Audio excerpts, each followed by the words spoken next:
We have Kelly here today on our podcast. Welcome to the Happy Frank podcast, Kelly. Oh, well, thank you. I'm excited to be here. Yes, I am too, because I've been looking for someone who is movement related, and there I come across you, and I love what you said about your practice. Eastern meets Western wisdom. Right. Eastern wisdom meets modern lifestyle. Oh no, I totally got I got the Eastern and I got the Western, and I'm like, yes, this is the person I need to talk to. No, that's okay. No, but modern lifestyle does tend to be more Western. Okay. It really does. So, and I live in a Western world, so, Right. it's all good. No worries. Okay, so tell us a little bit more about what you do and the concept of Eastern meets Western for you, modern lifestyle. Yeah. So what I do is I take, it's kind of a unique approach to health and wellness. I started doing martial arts about 20 years ago, and I started late in life. Most people start when they're teenagers or kids, and my husband said, I think we should do this. And I'm like, oh my gosh, you got to be kidding me. One more thing to do. But, we started this martial arts journey together, and we had a lot of health issues when we started. And as we started to learn more, and we wanted to get healthier because we were working very hard at earning our black belt and doing the things that we did early on, I realized that there was so much that went into the concepts that Eastern philosophies provide. And, it's a branch, what I do is a branch of traditional Chinese medicine, actually. So it's not something that I just made up. It's actually founded in 5,000-year-old practices that have sustained people over long periods of time. So I got more into the Qigong, the medical Qigong component, and started seeing some really great results with local people that I was training here in my local area. And I also got a health coaching certification. So I'm a holistic health coach. I'm a certified Qigong practitioner. And when I combined those two things together, but also took into account that we do live in a modern world, and there are so many things that we have available to us, we shouldn't discount those things. We should take the best of both worlds and bring them together and learn how to manage our health, be our own health advocate. We don't have to rely 100% on somebody else to tell us what to do. We take control. We become a partner. We become the partner in our health and wellness. Yes. And it's very empowering when you start to accept that as a possibility. Because a lot of people, they will say, oh, well, I'll just do what my doctor says. That's fine, but you can augment that with these other practices and get even better, get better results. Yes. So I decided to take these two concepts and kind of merge them together. And that's how I created Eastern Wisdom meets Modern Lifestyle. And here we are. Yeah. You are also a practitioner of Reiki, am I right? I am a Reiki Master as well. So working with energy, Qi is energy. Yes. Reiki is energy. It all comes from the same place. Reiki, you channel it, and Qi, you do the same thing. And once you learn how to do that, really I can just think about it, and I can feel the energy start to bubble up in my system. So it's pretty profound, and it's simple. It really is simple. Nothing magic or woo-woo about it at all. Yes. I don't think it's woo-woo at all. It's just sometimes that we cannot logically think of what it is. We cannot see it with our eyes, and then we just categorize it as woo-woo. But I really don't think it's woo-woo at all. And I say that because I spoke to this doctor once, and he's a medical doctor, and he told me that he came from a family of Qigong practitioners. So he had fever when he was young. And so that's my next question. Is there channeling involved in Qigong? Because what happened was he had very high fever, and his uncle, who is a master, is that what you call the high level, a guru, a teacher, right? And then channel that energy and bring his fever down. So to this day, I think when he spoke to me, it was about 40 something, and he was like, I had no idea how that happened, but it happened, and I cannot discount that. I cannot explain it scientifically in my mind as his training does, but it happened. It brought his fever down. So please, I think you're the right person to talk about what is energy, and how does this work, really? I know it's a huge question, but. Oh, it is. It's huge. But I'll do my best. Yes. I don't consider myself to be a master. I am I'm a student, just like anybody else. I work with a grandmaster also. So I have a teacher that teaches me, and I follow several different Qigong masters. And but Qi is energy, basically, in the simplest form. When we think about Qi in the body, we think it's depicted in its little image as a rice pot. And so what we do is the rice is sitting in the pot, and there's water in there. Through the breath, we bring the breath in, we warm the core of the body, which heats up the pot of rice, and then the steam rises. And then the water rises, and it flows down again. And we continue to warm the pot, and more steam rises. And so it becomes this flow of energy in the body. And what the intention is here is that we're trying to cool the fire. So to put it into modern day terms, we would say that the fire is the inflammation in the body. So you could also relate it to a fever. Fever is inflammation in the body, and inflammation serves a purpose at times. It is a fever in the body is part of the body's healing mechanism. If it gets too high, then obviously that is a serious condition, and you can have consequences from that. But a small fever in and of itself is usually a signal that the body is fighting something. So in Qigong, we think about the fire in the body as being inflammation or too much energy in the upper body and not enough. We're out of balance. We don't have the synergistic balance of hot and cold or dark and light or whatever. We always have that yin and yang. So when we do our practice, what we're attempting to do is balance the energy in the body. We want the water to rise from the steam pot and cool the fire. And through that process, we bring the body back into balance.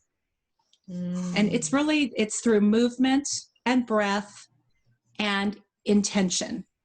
So where the mind goes, the energy flows. And you can use this model as a healing mechanism for so many things in the body. Yes. I really like what you said, where the mind goes, the energy goes, because I think a lot of people who are stressed are thinking a lot in their head. And then it goes to them feeling really fatigued. Is that related? Oh, absolutely. Okay. Yeah. Okay. The high levels of anxiety that people are experiencing right now there could be other reasons for it. Stress obviously is a huge factor in anxiety, depression, health in general. When we have too much stress in the body, It can create that inflammatory response. Our body produces too much cortisol. Mm-hmm. The cortisol is good if you're in a fight or flight situation, but when you have that constant flow of stress hormone in your body, it creates inflammation. It can help create too much body fat, Mm-hmm. abdominal fat. It can create joint pain. It can create anxiety. Mm-hmm. So we talk about, we call it the three treasures. So you've got Jing, which is the physical form, Qi, which is the energy, and then Shun, which is kind of that energetic, almost spiritual, but it doesn't have to be spiritual, but it's kind of that emotional, energetic component. So Jing, Qi, and Shun, we take every practice and we try to bring all three aspects in. So that's Mm-hmm. where the movement, the breath, and we do a seated, a standing, and a moving practice usually. So we bring in all three pieces, and our goal is to balance Jing, the body, Qi, the energy, and Shun, the emotions. Right. So there's a lot that goes into a very simple practice. Nothing hard about it. I've heard that for Qigong to happen, or you just follow the energy and you go and you Mhm. move according to it. Is that Usually just we'll, one of it? Or that's the basic. That's the very okay. basic. So if I'm doing a movement, I want to connect the breath. So I might inhale and exhale at a certain point, and then inhale and exhale. And I want it to be, I want things to synchronize. So I'm not thinking about the breath and I'm not thinking about the movement. I'm moving. It's almost as if the breath is moving the body. So there's lots of different forms, lots of different ways to do that. Even if you're just in a seated practice, you can sit quietly with your hands on your legs and you visualize the breath circling up the back, over the top of the head, and washing down the front of the body. It's a visualization, but it's an ancient breathing practice called the microcosmic orbit or the fire path breathing. So as you visualize, you're inhaling, the breath running up the spine, it comes over the top of the head, and then you exhale, and it feels like this cascade of water just flowing down the front of your body. And it just like washes away all of the tension, all of the stress. You let your mind go. You just get this circle, this energetic circle going. And you do it, maybe 3 minutes, 5 minutes, 20 minutes, whatever works. But when you get in the habit of doing these practices, you can literally melt that stress away in minutes. It's just amazing. And it is a practice, so you have to do it. You have to do the work. Yes, of course. You can't just, as with everything else. Yes, yes. Right, exactly. So yes. You can't just do it once in a while. You need to do a little bit most days. Right. Every day is optimal, but most days is great. Right. So I teach online classes 3 days a week. Mm-hmm. And then I have people on Zoom, and then I also do in person. And then I have online access available with videos and different things because I want people to have access to the information. Yes. And be able to do the practice on their own schedule. So it's hard to, I would be doing a practice 24 hours a day if I was trying to keep up with everybody. So, we use technology. We live in a modern world, right? Yes, so yes. We use the technology, just like this podcast, to get the information out to people.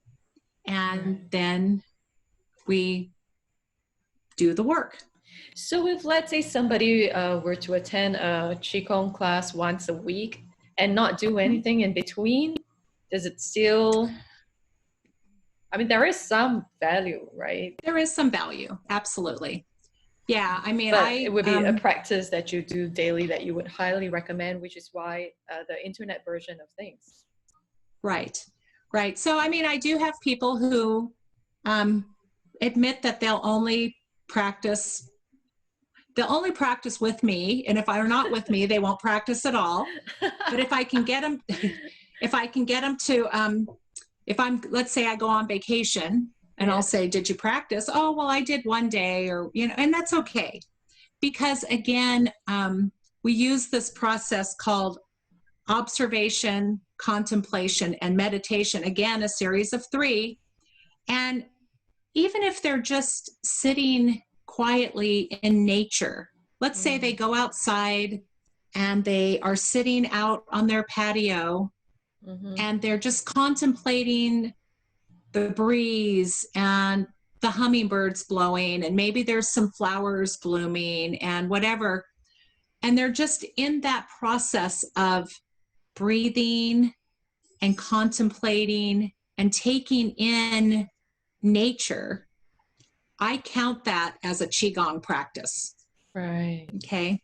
This week in my Facebook group, I try to do these different ways to engage people. So this week we're doing a walk after dinner. So after you finish dinner, it could be a morning walk or an afternoon, whatever, but you finish your dinner, you go outside and you just take a walk. 15 or 20 minutes through your neighborhood, unwinding from the day, letting go of all of your thoughts, you know, looking around and seeing what's going on, but not like processing your to-do list. And just kind of relaxing and moving your body, you know, walking. There's a thing called Qi walking, actually. And there's some different ways to do it. And so I try to teach my students how to do that. It uses a lot of right and left brain and some different hand positions and things. And it's pretty fun. But getting out, moving the body, breathing, that's moving your Qi. So they tell me that I didn't do this, but I did go out for a walk. Then I'm like, great. Then you practiced. That's nice. And that's perfect. Yeah. So the whole idea is really to move the energy, the Qi, right? Yes. How would you know, a lot of people talk about stagnation, and for me, I understand that stagnation will manifest itself in a lot of things. Can you talk a little bit more about that? Right. So I always, I do talk about stagnation a lot, actually, because what happens with a stagnant pond? What happens when you go out and you observe a pond that is stagnant? It's unhealthy, right? It's got algae or just, it's yucky. It's not this beautiful pond anymore. It's sick. So inside the body, not only do we have the meridians, the energy pathways in the body, but we've also got, you know, we've got our blood vessels. We need to be moving our blood. We've got our lymphatic system. Our lymphatic system is so incredibly important for our elimination. The breath, we eliminate about 70% of our internal toxic body waste through our breath. That's a lot. So it's a lot, right? Yes. Most people breathe right here in their chest. They're not bringing the breath down into their body to pull these toxins out and eliminate them. So when we do our Qigong practice, or we take that walk or do whatever we're doing, we want to breathe deeply and bring the breath down into the lower abdomen, which is called the lower dantian. We want the diaphragm to contract and expand. We want the lungs to contract and expand so that we can eliminate this toxic body waste, the stagnation that gets stuck in the body. The same with the lymphatic system. we need to move that lymph stuff out of the body, or through the body, so that we can eliminate the toxic waste that is in our body. And it's a result of a lot of different things. You know, it can be environmental, it can be pesticides on your food, it can be chemicals that you use for cleaning your house, or that you wash your clothes, whatever it is. You know, we're humans and we live in this modern world. We take in these toxins. So our practice of Qigong helps us get some of this stuff out of our body. Movement, breath, and, you know, lifestyle changes. Lifestyle changes are really important. So we need to eat healthy. We need to reduce the chemical exposure. So using green cleaning products and some of those kinds of things are really important. That's part of my lifestyle coaching that I talk about, not so much part of Qigong, but it all goes together. It all goes together and it interacts with one another. And we are this permeable being that just takes in all. Right. Well, your skin is the largest organ in your body. Everything you put on your skin goes in and goes right into your bloodstream. And your body takes that in. So if you're exposed to chemicals, or if you use a lot of body care products that have things in them that are not healthy, then that's going to be in your body. And it becomes, it contributes to the stagnation, right? It builds up in our organs, in our liver, in our, you know, in our, the foods we eat build up in our digestive tract if we're not careful. So all of these things contribute to the overall stagnation in the body. I mean, if you're not going to the bathroom regularly. Oh, yes. So many people have that issue. Yeah, it's a big issue. Yes, it is a big issue. And it is. But it's stagnation. It is stuck in your body. Yes. You know? So it's all part of the biological system, this meat suit that we live in. Yes. And I love that we're talking about stagnation, but we're also talking about the relationship between everything, because a lot of times I think our brain tries to categorize things. You know, this is just a respiratory issue. This is just a digestive issue. And then and then we try to solve just that portion, but actually we really interact with everything. And and you speak to that so nicely. So I want to ask you one thing about stagnation. How do you know that okay, you don't go to the bathroom as often? That's one sign. That's one. Yeah, but what other what other signs? Yeah, a lot of times people will have some symptoms, whatever they are. So one that I hear a lot of is, because I tend to deal with a lot of older women, is menopausal symptoms, hot flashes and things like that. So a lot of times in Chinese medicine, the reason for hot flashes and those types of things is related to the kidneys. And so we would think, well, why would that be? Well, we've got two kidneys and they relate to each other in different ways, but they also have the adrenal glands that sit right on top of them.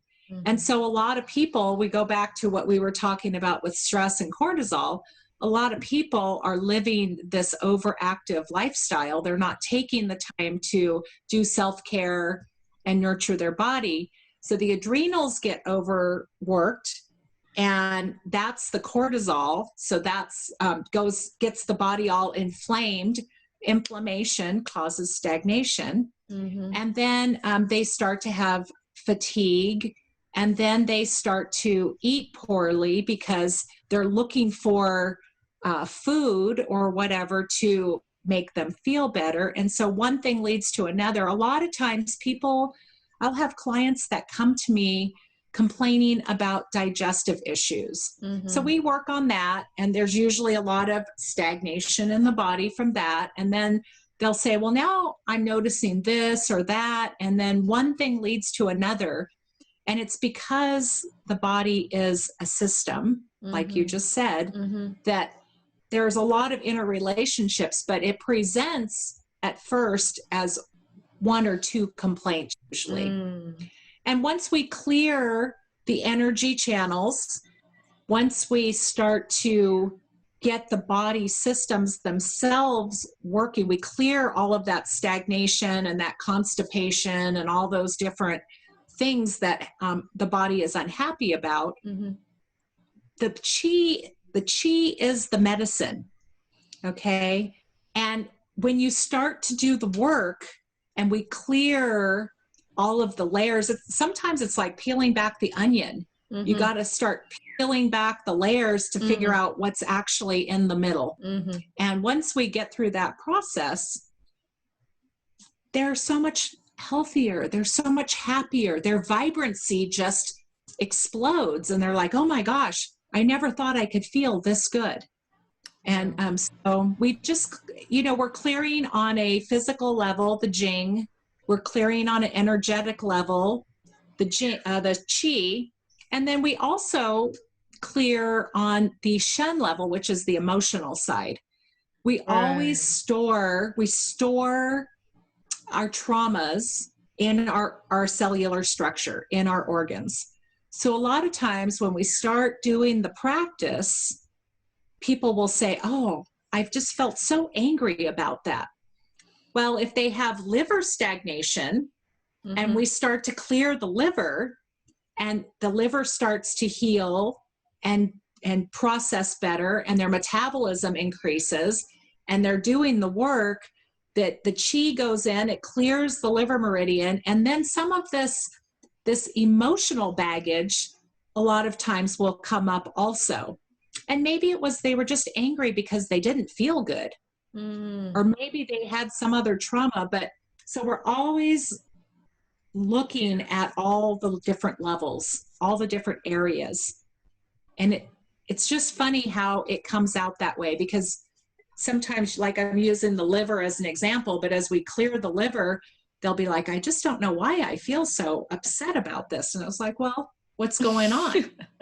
Right. Okay. Let's work on letting that go. Let's do some deep breathing into there. Let's give some forgiveness to ourselves if that's what's needed. Let's let go of the baggage. Let's clear it out of our system, because if you try to stuff it back down, you're just going to keep that stagnation in place. So we're letting all of this go. Does that make sense? No, it makes so much sense.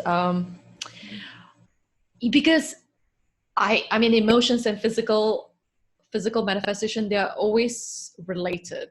And again, our mind try to categorize it as such, I have this, therefore it's only this part. But I've always felt like, when you release this anger, you do not always know why you store that anger there, do you? Or does it come up? No, they don't. And it could be... They don't always know. They don't always know. But do they get a certain insight from it? No. It's just they had this feeling about it. Okay. But they get the feeling, and sometimes they do know. They're like, oh, I know exactly what that is. And other times they don't, but it's like, you don't really need to know. Yes. You just need to let it go. Right. Like, exactly. It could be something silly that just, some weird thing that happened, but it was traumatic in the moment. Yes. It didn't really mean anything. Yes. So you may, and then other times it's like, oh yeah, I know exactly what that was. That was so-and-so. They did this to me. I was angry. And, so then sometimes we have to do other work around that. But a lot of times it's just baggage. Yes. And we just need to let it go. Yeah. And the different emotions relate to different organs. Am I right? They do. So during a annual circle around the sun, there's 5 different seasons. Each season we work on a different aspect, a couple different aspects of the body. So like right now we're in the fire element. So we're working on the heart, the small intestine, but we're also working on the pericardium, and then this concept of what they call the 6th chi, or the triple burner, which is related to respiration, digestion, and elimination. So again, kind of clearing that stagnation out of the body. Mm-hmm. We just finished spring. Spring is about liver and gallbladder. Fall's a really common one. It's grief. It's associated with the lungs. So the lungs are associated with grief. Winter is kidneys primarily, and that's associated with fear. So even if it's not winter and you have fear, we address the kidneys to get that kidney chi strong and strengthened. There's actually multiple types of chi, but we kind of just say chi as a catch-all, but there's actually a few different aspects of chi that are relative to the seasonal components of the year. Those are kind of deep conversations. Yeah. But very interesting. And the energetics of Qigong are, it's just different. It's not the way we think about things in the modern world or the Western world. So it sounds like it's very definitely very much related to the environment and the weather.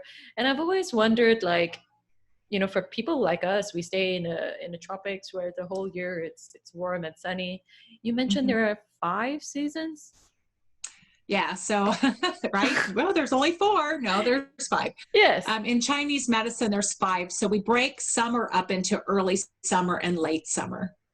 So we have an early summer, which is where we're at right now in the Northern Hemisphere. And that's then in a few weeks, we'll transition into late summer, and that will take us towards the fall. And it's a different component. We work on, it's much more grounded, more level. We work on the stomach as one of the pieces. So worry is in the stomach. People worry about stuff and they get a stomach ache. They're like, oh, I've been so worried, and my stomach hurts, and so totally related to the earth element and the different aspects of that energetic piece. It doesn't really matter when it happens.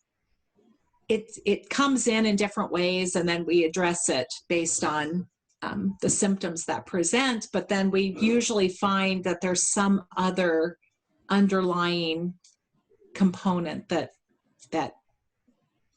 relates to it.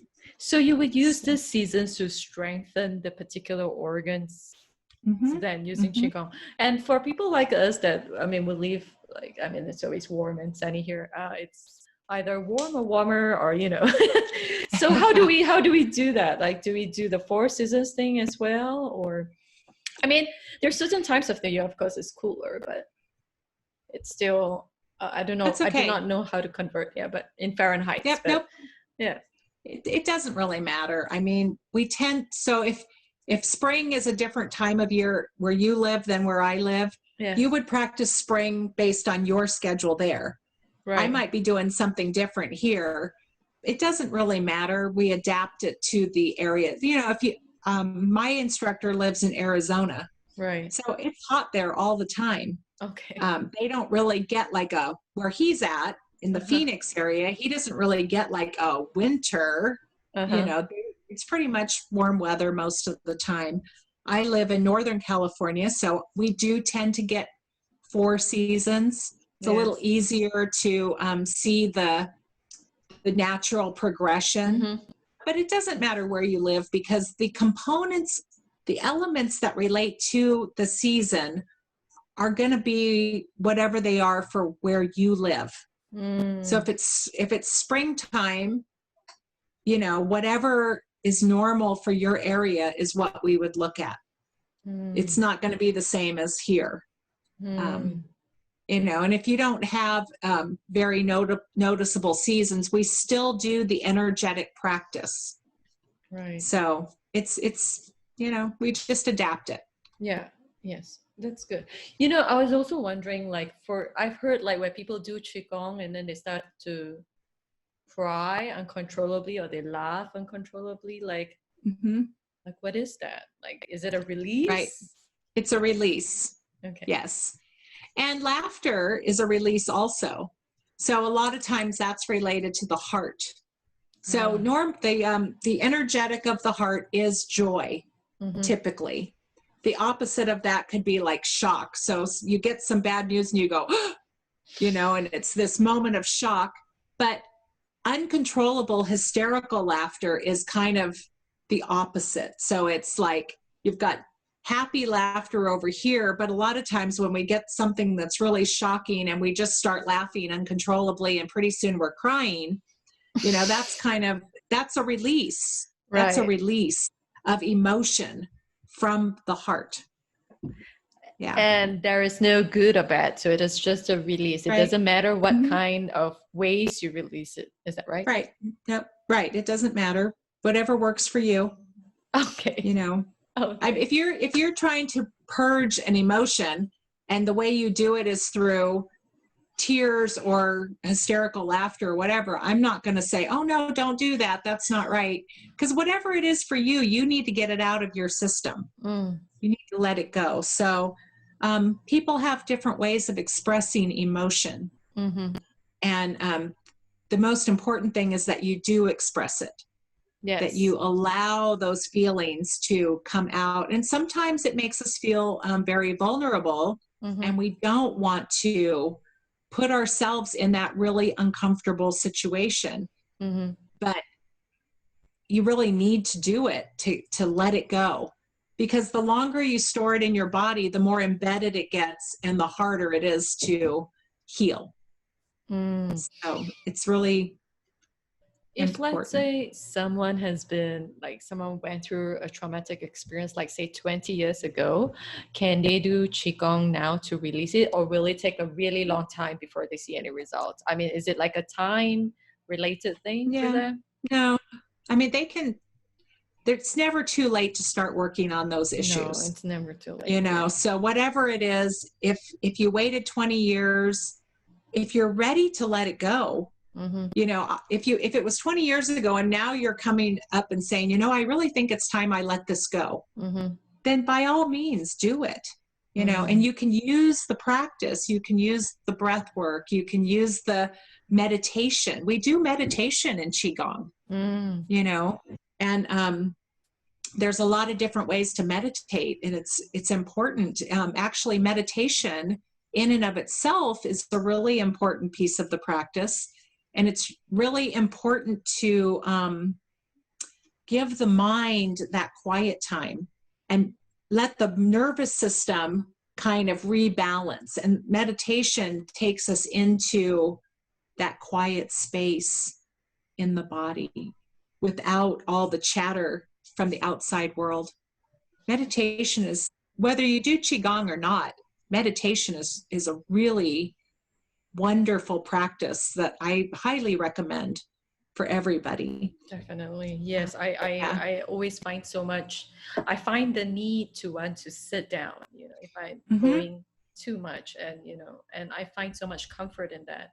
But I've always thought Qigong is like a moving meditation, isn't it? It is. Qigong is, Tai Chi. Yeah, those are considered moving meditations. So, you know, if you're one of those people, I have students right now who just cannot sit down and meditate. So we start with moving meditation, and I have them work on that. And then over time, I get them to sit down. I have one of my instructors writes music that's specifically designed for Qigong practice. And so I'll use the music for the moving meditation so they get used to it. And then when they're ready to sit down, that is the grounding factor for them. And they learn to just tune into the music. It has cues in it. So I inhale when I hear this, I exhale when I hear that. They've already learned how to do that through the movement. So now they sit down and they just can be still and go into the music. Right. And pretty soon they're meditating, and they just make that transition. This is so important for people to know, because like I hear so many times that people cannot sit and meditate, you know, and they just need to move. And this is one practice where you can do that and still come to that stillness within. Right. Yeah. So it's usually the imbalance in the nervous system. They're just used to going all the time. You know, Mm-hmm. it's like, I Mm, can't sit still. I've got, you mm. know, ooh, my body is just so keyed up all the time. So that is just the nervous system desperately needing, screaming to be quieted down, Yes, you know. yes, And yes. so meditation is what is needed for that. Right. And Yeah. if let's say some people who have a lot of chronic aches in their body and they say they can't really do much movement, you would still recommend Qigong for them, right? I do. I recommend it even more for them a lot of times because, you know, we do practices that work all the little joints in the body. And all Mm, of these joints have synovial fluid in them. They have mhm, this protective barrier in there, and it's kind of a use it or lose it, you know. So mhm, if you're not moving, if you're not working these joints, and then the energy will also go in and kind of energetically fill those areas. So, you know, if you have muscle pain, we do work in the practice. It's not all just flowing. We actually do work in the practice at different times of the year to build some muscle. We're not lifting weights. We're not doing anything crazy. We're doing body weight. We're doing uh, tension and restriction. Like I just had oh, people take some little squeeze, like a squeeze ball or a mhm, tennis ball, and we mhm, started doing some squeezing work. Well, a lot of women, they lose dexterity and they mhm, lose strength in their hands. So we do a lot of things. And then as we build that muscle and we work those joints, a lot of times the pain reduces or even goes away. Yeah. So um, sometimes we have to start out really slow. Actually, I have a student right now who has a really bad low back. mm, Through the practice, when we do certain movements, I always say, you know, contract your abs, connect your back and your front together. This mhm, is a structure. This is one piece, mhm, and she bring your awareness to this area of your body, and let those muscles connect to each other. That's mhm, how you're going to support your back. Well, she's been doing this now for a while, and she didn't go get her last epidural. She says, I mm. didn't need it anymore. So, Wow. you know, it does help. It does make a difference. Right. And Yeah, it's amazing. it doesn't have anything to do with flexibility or anything of Nope. that, right? And I'm so Nope. glad, yeah, I'm so glad you said about this uh, weight training. Is that what you call it? No, you don't call It's it. it's a, like a it's a type of body weight training. Yeah. Yeah, and I'm so glad you brought that because I didn't know about that part of Qigong. I always thought it's a Hmm. flowing movement thing. Yeah. Not all of it is. We do some of that for sure. Because a lot of the flowing movement helps us with balance Mm-hmm, and mobility, mm-hmm, having better mobility and better balance, better focus into our center, and that way we're, you know, hopefully less likely to fall down and break a hip or, you know, any of those kinds of accidents. But the body weight exercise helps build our our core muscles, mm, our large muscles, the quads, the glutes, the back muscles. So when we develop our muscles in the back, it helps us to keep our spine aligned. mm, mm. You know, and a lot of the movement that we do is designed to help keep the spine in place. It's certainly not, I go to a chiropractor. I mean, it's certainly not a replacement for chiropractic or massage. Those things are all Mm-hmm. great, but it's an add-on therapy that you can use to keep your body in good shape Yes, because without doing yeah. No, no, yeah, go ahead. nothing Sorry, sorry. crazy. No, Oh, I was because going to say without having to go to a gym, or, you know, it's simple movement but very effective.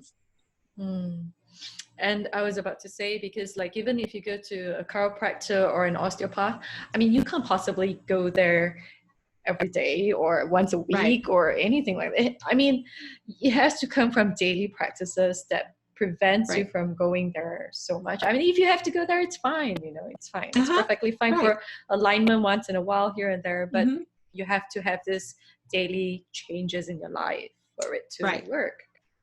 Yes. So a lot of the movements that we do will help target the low, mid, and you've got your lumbar, your thoracic, your cervical spine. A lot of the movements are designed to loosen those, to help keep those moving freely, to release the tension. We all carry a ton of tension in our neck and shoulder. So much. Headaches, or a lot of people get headaches. A lot of people get TMJ. We do a lot of things that really help with those body issues. That is so great to know. I feel like it's such a holistic way of taking care of your body. I have one question. If, let's say, because you mentioned about circulation and lymphatic system and chi as well. So let's say if your chi is going nicely, your circulation and lymph would follow that as well, right? It cannot be like circulation is stagnated, whereas the chi is going nicely. Is there such a thing? Or because the chi is going nicely, therefore it helps the circulation and the lymph? Yeah, I think they all run together, kind of. I mean, I think you could have instances where maybe the lymphatic system is not flowing as freely. I think it would tend to be one of the last things that would open. So as we work the chi and we get the blood moving, we also move cerebral spinal fluid up and down the spine. But the lymphatic system, it can get kind of clogged up. So I think it's typically one of the last things that we see, or that people notice. They get this sudden, like, oh, I feel so much better. And that usually tells me that things have kind of cleared out. A lot of their symptoms will improve. And I think the lymph is kind of one of the last things that will clear. Okay. Because I think it takes so much toxins inside as well. Well, and you're always putting toxins back in. Yes, every day, everything you do, you're putting stuff in. So we have to be continually cleaning it out. Right. Yeah. For someone who wants to start a little bit of Qigong practice at home, of course they can go to your site, but what can they do simply, like something very simply right now, like a 5-10 minutes thing to get them going? Do you have a suggestion? Oh, absolutely. Well, the first thing is to breathe deep. So, try to feel your breath, expand the body, exhale. So like those deep cleansing breaths where you feel like a balloon that just blew up, and then you let the air out. So breathing deep is always like my first recommendation. And then there's just some simple movements you can do. There's one called shaking the 9 gates. Oh, yes. So you just stand up. I love it. Yeah, and you just bounce. Yeah. You just bounce. So you've heard of a rebounder, those little mini trampolines. They were popular like a long time ago, and then they've been kind of popular again. But you don't even need one of those. Just stand up and shake. Yes. Bounce a little bit on your feet. Let your body just shake. We call it shaking the 9 gates because we want to move the wrists, the elbows, the shoulders, the ankles, the knees, and then right up the spine. Do that for 3 to 5 minutes. Your calves are going to be burning, but it's so worth it. It will move everything in your body. It will move the blood. It will move the lymphatic fluid. It will move everything, and it's energizing. Right. So I tell my students, if you've been sitting in front of the TV for a long time, every hour or during a commercial, get up and move. If you go for a car ride and you're driving, now you're on a trip or whatever, every time you stop to use the restroom or get gas, move. Just do it. Yeah, you don't have to do it's it's so easy. It's Do so people look at you funny? Maybe, I don't know. I do it, you know. I Yes. stand out by my car and I shake, you know, and I don't think people notice. And you So, just let loose everything, right? Like the yes, hands. yep, you just let everything loose. Yeah. Just shake everything. And then the way you'll know it works is after you get done doing that, just put your arms out to the side, hanging down, stand still, and feel the energy flowing through your body. It's amazing. That is Qi. That is the easiest way to feel your Qi. No, Super easy. it's really for the people listening to this, you really have to try this. It's so simple.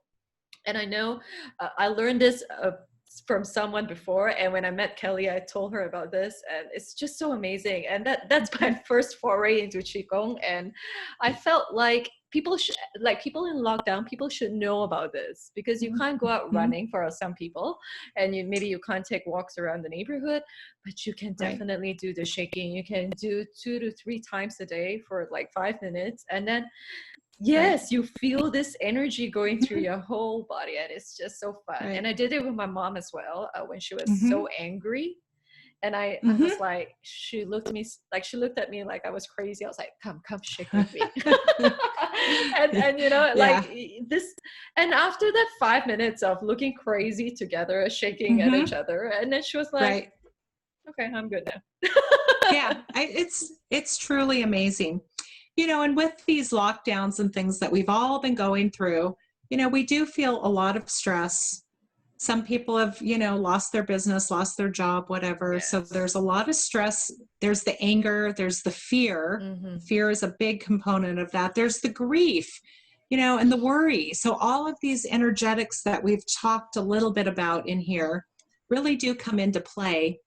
And then there's the breath work. So, you know, when we wear the mask, like I'm fine with wearing the mask. I understand that we need to keep everybody safe and what have you. But you have to remember, I said earlier that we eliminate 70% of our internal body waste through our breath. If that breath is coming back in and we're inhaling that back into our body, that is not healthy for us. Not at all. So what I tell my students is wear your mask when you need to.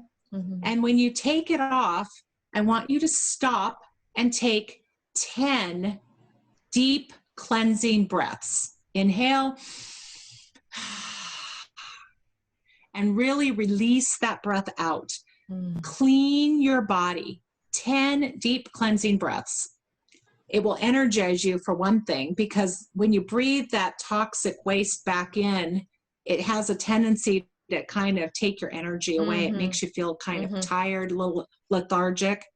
So by doing those 10 breaths, you're going to help cleanse the inside of your body. You're going to get those toxins out. You're going to energize yourself back up a little bit and feel better. And then you just go do what you've been doing. Do what you need to do. But, you know, simple things that we can do even when we're in lockdown. Yeah. Yeah. And this is so great. This is really great. And people, please do the cleansing breaths and do the shaking. And where can people find you, Kelly? What's your website and your Instagram handle? So our name is it's kind of long, but we do martial arts and we do healing arts. So the Qigong and the Reiki are our healing side, and then we teach Taekwondo and stuff. So it's Full Circle Fight, FIGHT, the letter N, heal, HEAL.com. Right. Okay. And that's the same for our Instagram. It's at Full Circle Fight and Heal. And then I also have a member vault location with my membership group. I've got some free resources out there that people can go and get. Yes. And I would love to have you go and grab those. There's one little ebook that goes through a whole bunch of different health issues. And then I ask you to respond back to the questions. And it's just to check all that apply. And if you say yes, I would love to talk to people about those and how we can use the Eastern Wisdom Modern Lifestyle program to help you become healthier, happier, and more vibrant. I mean, it's really that simple. Again, 3 treasures, right? You've got your health, you've got your happiness, and that leads to vibrancy. Who doesn't want that? I know, right? Like it's so Yeah. important. And you can live to your maximum possibilities of what you can do when you don't have to worry about your health. Exactly. If you're sick and you're unhealthy, you know, it's just, that's so sad.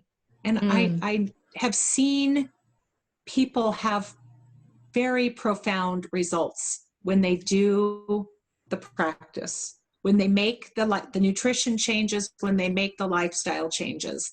It's a game changer. It's really amazing. It is. So.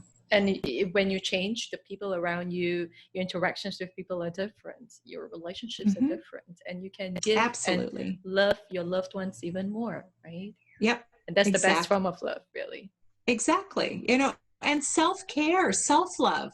I mean, I know women tend to be a little worse than men with this, but women are the nurturers. They're always doing for everybody else.